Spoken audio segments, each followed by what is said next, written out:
Hey everyone, welcome to the Business Minded Sports Physio podcast. My name is Brian Schwabe, board certified sports physical therapist, entrepreneur, and co-founder of the Student Physical Therapist. I worked with elite athletes for over a decade and currently serve as the director of IO Sports Therapy, working side by side with high performance coaches, NFL and NBA skills trainers, and sports agents on a daily basis.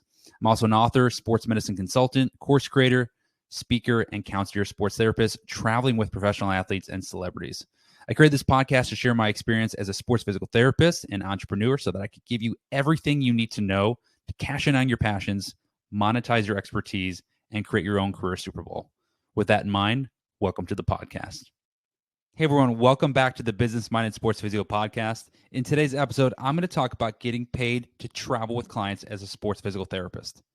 Now, I've been doing concierge house calls for the last 7 years, but only over the last 2 years have I started to travel out of state with clients. And I'll start by saying this. I believe traveling with athletes, entertainers, and executives as an expert physical therapist will become more common over the next decade. In today's podcast episode, I'm going to tell you about my experiences traveling with clients and what you need to do to be ready if the same opportunities happen for you. So let's start this podcast off by me telling you a little bit about 3 different experiences that I had getting paid to travel with clients. I want to preface this, though, by starting off and saying that every single opportunity that I've gone through with the travel assignments has been contracted through IO Sports Therapy, where I serve as a clinic director. Now, there's 4 primary things that you need to be aware of when you're thinking about traveling out of state with clients. Those 4 things include coordinating equipment, coordinating a place to work with that particular client, coordinating gyms or field if they're an athlete, and coordinating times to work with them. So let's dive a little bit into that first so that you have an understanding of some of the primary things that you really should understand when you're trying to, think about that next step as you get an opportunity to travel with a client out of state. So the coordinating equipment part, right? So there's things that you can bring with you when you're traveling with clients. Massage table, physio table, whatever you want to call it, is probably the most important, but it's also probably the most complicated thing to travel with. And what I mean by that is I've discovered that traveling with tables is kind of a pain because they're considered bulk items when you're trying to check them. So they do charge a pretty hefty fee. Now, there are smaller tables that you can take, and there's some chiropractor tables, and there's some travel tables that are a little easier, but for the most part, they're a little difficult to travel with. Like I said earlier, they're considered a bulk item a lot of times with different airlines, and some airlines just don't even flat out let you travel with them depending on how big your table is. So you got a couple options here. The first option is if you're going to a particular city and you know where you're going ahead of time, you could ship a table out there and send it right to the hotel. And I've done that before, and it works a little bit better. We did that when we went to the NFL Combine. It worked very well, but we knew we were going to be there for a full week. So it's a little different in those cases. However, you got to ship it back, and you got to deal with that. So there is some headache with it as well. But again, if you're going to be there for an extended period of time, that might be a better option. Now, if you're going to be in a city just for a day, that doesn't really work. So you got to bring some type of table. However, there are options at certain hotels where they can have tables on hand for you. You can use, a mock table where you're kind of putting together different couches, things like that. Like, there's options for you. But for the most part, I haven't found one really good table that it's easy to travel with yet. I'm about to try a new table called Nubis Pro. So if I have some success with that, it's supposed to be a lot easier to deal with.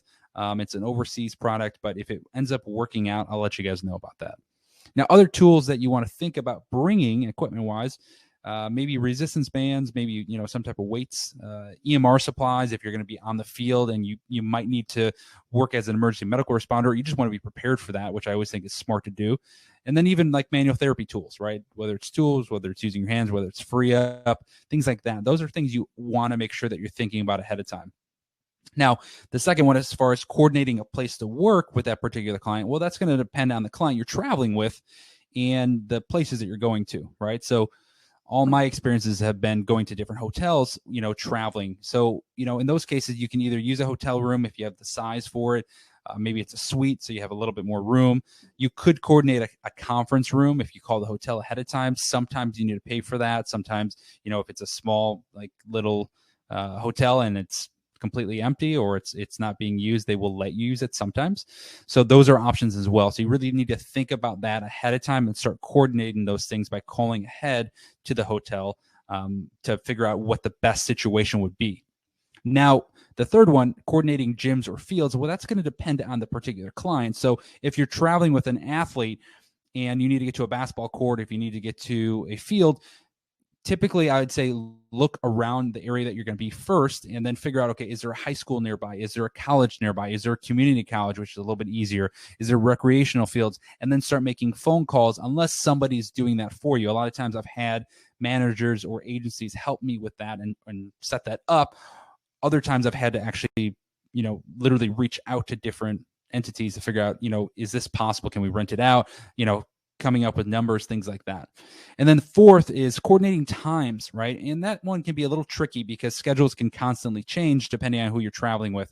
But you want to have a general idea of coordination for times, just especially when you're getting there the first day and when you're leaving the last day, because you're going to have to try to work around that time where you're, getting into town or when they're getting into town and when you're leaving or when they're leaving so that you can maximize that time. Because again, you're getting paid by the day, not by the hour. So you want to make sure that you're trying to maximize that time to give as much value as possible to that particular client you're traveling with. So those are really the four primary things that you want to think about and be aware of when you're traveling with a client so you can start to prep ahead of time. Now let's dive into the three different experiences that I've had that I feel like will give you a good understanding of what it's like to actually travel with clients, but also different experiences so that it can hopefully help you understand what you might need to think about or make decisions on in the future if you have an opportunity like this. So the first one I'll bring up is the NBA Combine. So I went with a player that was preparing for the NBA draft about 2 years ago. And that particular NBA Combine player was looking to get drafted, but also was aware that he would have workouts after the NBA Combine period. So we were really prepping for not only the week at the NBA Combine, but also subsequent workouts after the fact. And that's where I came into play because this particular individual was coming off an injury pretty early on in his particular Combine process, unfortunately. And we had rehabbed him through to performance. He was working directly with our performance staff, still getting rehab to kind of, supplement the two and really make sure that he was firing on all cylinders. But he was still working his way back to that end stage of performance.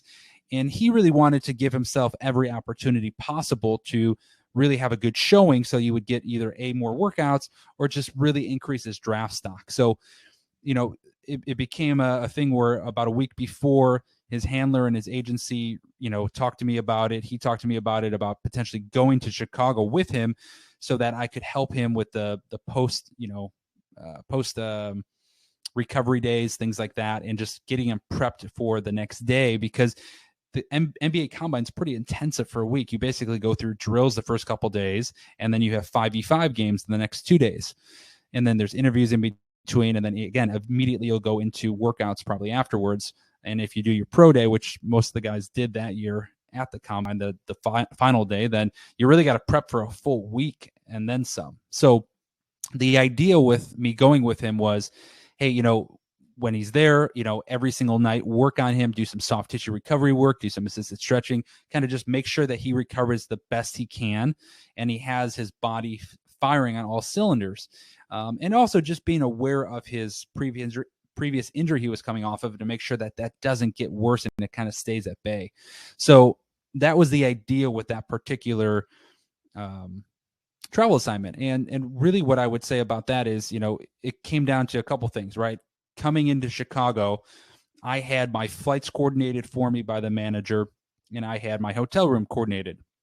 So those two things were already taken care of. Now, I will tell you that oftentimes with travel assignments, you're not going to know until usually about the day before all that information. So it's your job to continuously communicate with the liaison, the manager, the agency, the player, whoever it is that is in charge of taking care of those things so that you get exactly what you need and you have an understanding. But you also need to know that you need to be flexible with those things so that, you can give them some time to work as well. So, that was coordinated from a, place to work and from a place to stay, right? So we did all of our work in the hotel room. Now, as far as the table goes, right? Again, I mentioned these 4 primary things. The table wise, since it was Chicago and that was my hometown, it was a little easier for me to be able to get a table because I have physio contacts in Chicago.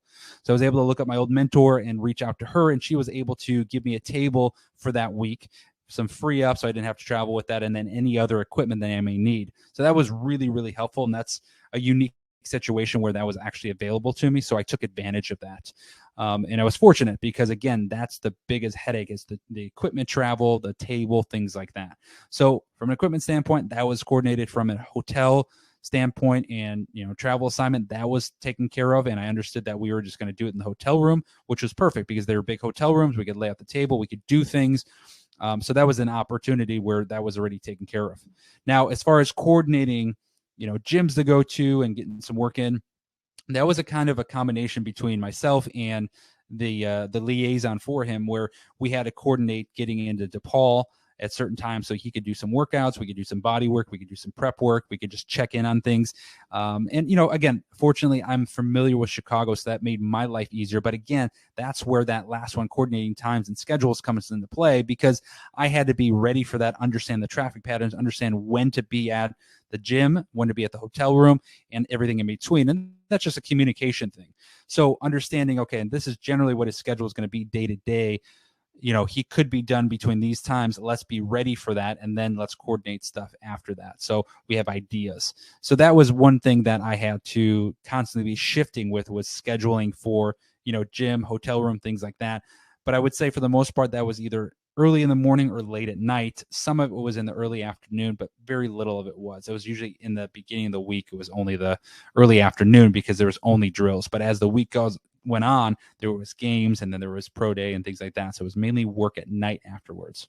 So again, that was one experience I had, and I had a great time doing it. We were able to accomplish a lot. He was able to get through the entire combine process, all the 5v5 games, all the pro days, all the workouts afterwards. So again, from that aspect, that was a success. And, that was fun, right? That was something that I got to do for a full week, spent the time, did it right. And that was just my experience at the MBA Combine. And the nice thing about that was, typically during the day, you'll have some time, but understand it's also your job during that time to continuously prepare for when that player might be done with his process. So, I was watching him on television when it was televised. I was able to get into the combine and actually watch some of the 5v5 games as well. I got a badge, so I was able to get in there, which I was fortunate with. So I was able to kind of observe him and pay attention and say, okay, what is he going through? What is he looking like? Preparing things in my head of like things we can work on. And that was, in my eyes, really crucial and added value to that player, because I took that extra time to prepare for that and communicate with him that I was doing everything in my power to help him, because in my eyes, I was on the entire time. Even if I was off during that time physically, I had to mentally keep doing as much as possible. So that was the first experience. Now, the second experience was a completely different experience, and I'll get into that next. So that experience, the second experience, was a unique environment where I was traveling with an entertainer to Las Vegas for part of his tour. Now, this is a particular individual I've worked with for a long period of time. And, this was more of a wellness, concierge work where you're just getting the body right, keeping injuries at bay, making sure that he's feeling really good, prepared, and just getting as much recovery in between as possible. So the nice thing about that particular experience was most of the things that I mentioned earlier that need to be coordinated were coordinated ahead of time.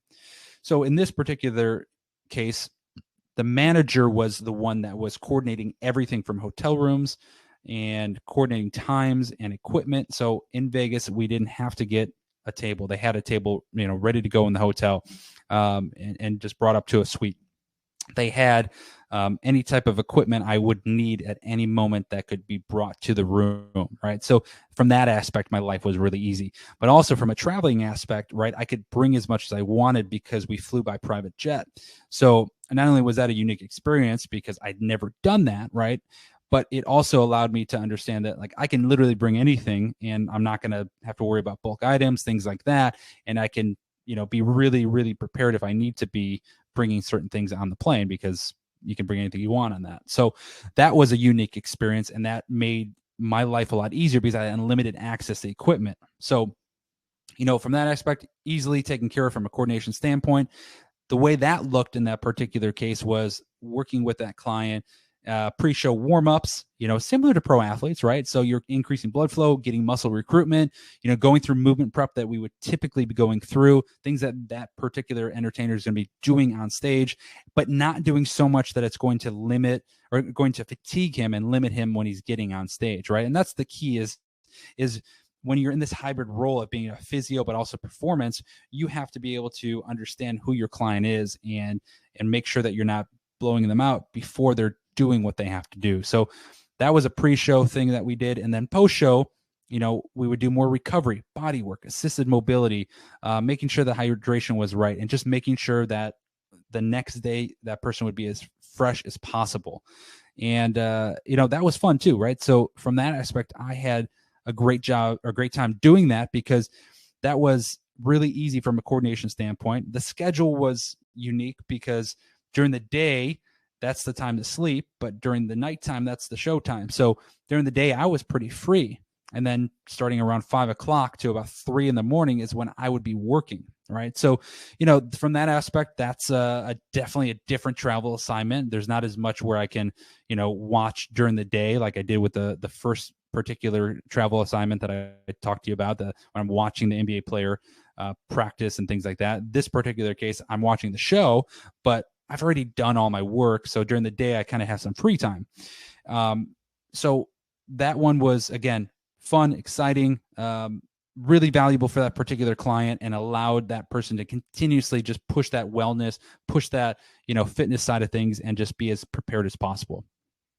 And then the last one I'll talk to you about is another unique situation that's different from those first two that I mentioned. And this is where I was traveling with an MBA prospect who was a free agent, but he was traveling city to city, back to back to back days for different workouts.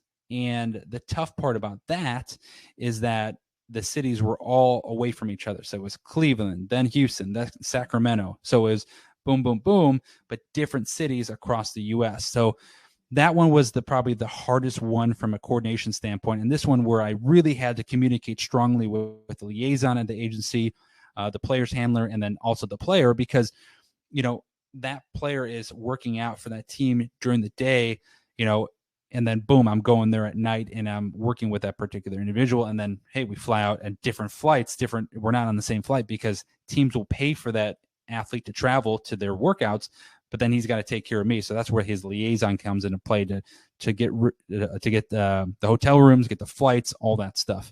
And the toughest thing about that was flights are constantly being canceled this year. So this particular year was when I did this last travel assignment, and I had flights that were canceled. So I had to constantly keep rescheduling things and working, with that liaison to get that stuff done. And because we were traveling city to city, it was really hard to travel with a table.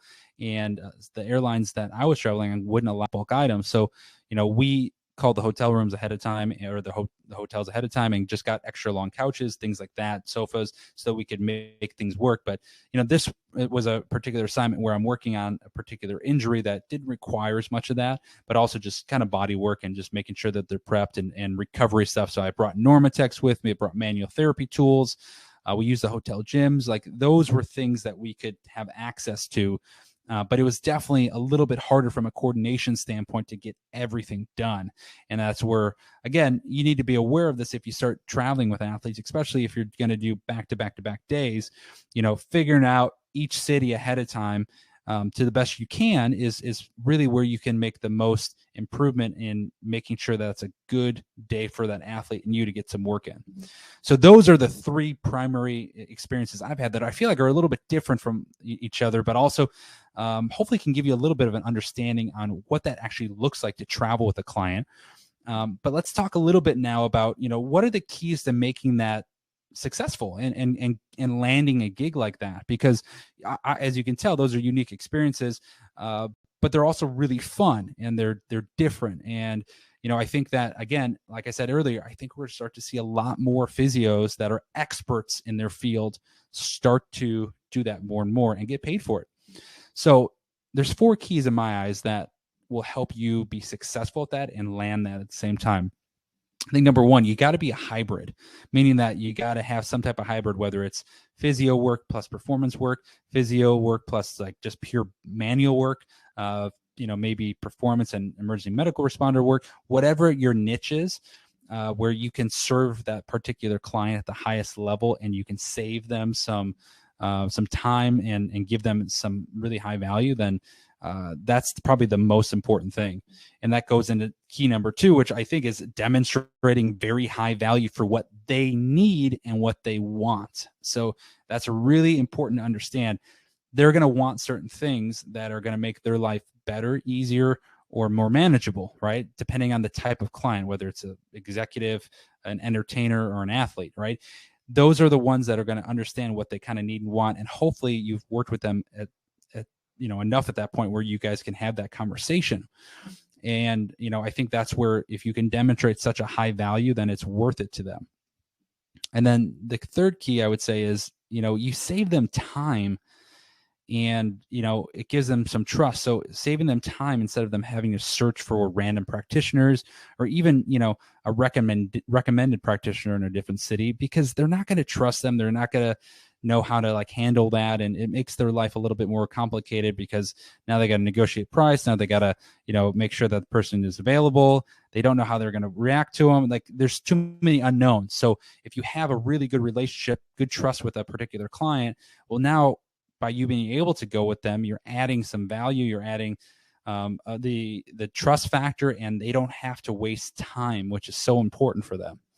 And then I'd say the fourth key is just you really got to understand your numbers, right? What I mean by that is, when I'm out of the clinic, I have to know, and I do know what my numbers are every single day. What is the cost per day for me to leave the clinic? And it's not just as simple as what do I need to make that day for us to be profitable, or what am I losing that day from not being in the clinic? It's what are all the leads that I'm missing out on? What are all the other responsibilities that I won't be able to do?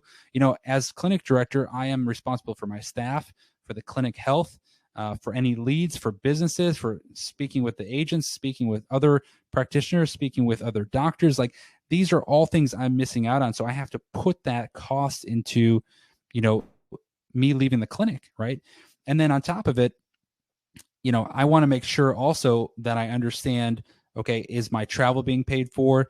Do I have to pay for that? Because as a business, to be business savvy, you have to understand that you can deduct certain things as a business owner or from the business itself, right? So you can take the per diem in certain cities. You can, write off your travel, things like that, food, all that good stuff. But how are you building that in? Are you going to take those things as a deduction and not charge for them? I charge for them personally. I think that you can kind of charge for them, and then you can either take the per diem if that was higher, or you can take what you made, right, and offset it. So there's things you need to consider when you're negotiating numbers, and if you don't know your numbers, you're not going to get that right if you have an opportunity to travel. So again, those are the four keys I think are most important when you're trying to travel with clients as a performance physio. Now, just as a wrap up for this episode, right? We've talked about a few different experiences I've had, but we've talked about the four primary things. Let's go back to that just for a second. Remember, coordinating equipment is probably most important. Coordinating a place to work, whether it's hotel room, whether it's conference room, etc. Coordinating fields, gyms, whatever that particular athlete might need. Coordinating times and schedules, which is very difficult to do as well. You need to be flexible. And then again, the keys to being successful with this, you got to be a hybrid, whether it's performance and physio, whether it's manual therapy and physio, whatever it may be. Demonstrating high value for their needs and wants, not what you think, what their needs and wants are. And then the third one is saving them time instead of them searching for random practitioners. And then finally, you got to know your numbers. Understand your numbers, negotiate well so that you have a really good bottom line, and also so that everyone wins, right? You have to be able to handle what you're going to be leaving, and making sure that you're getting what you need as well, so that you can help them and do the best job for that particular client. So that's a wrap for episode 4 of the Business Minded Sports Physio podcast. Listen, you guys, if you like this podcast, if you like this episode, please give me a review. Subscribe to us on Spotify, Apple Podcasts, and then even our TSPT YouTube page, right? We put these out on YouTube as well, in addition to our podcast. And, we look for feedback. So if you have feedback, email us, direct message us on our TSPT Instagram, and just reach out with other things that you guys want to hear about for these business-minded sports physio podcasts. We'll see you guys next episode.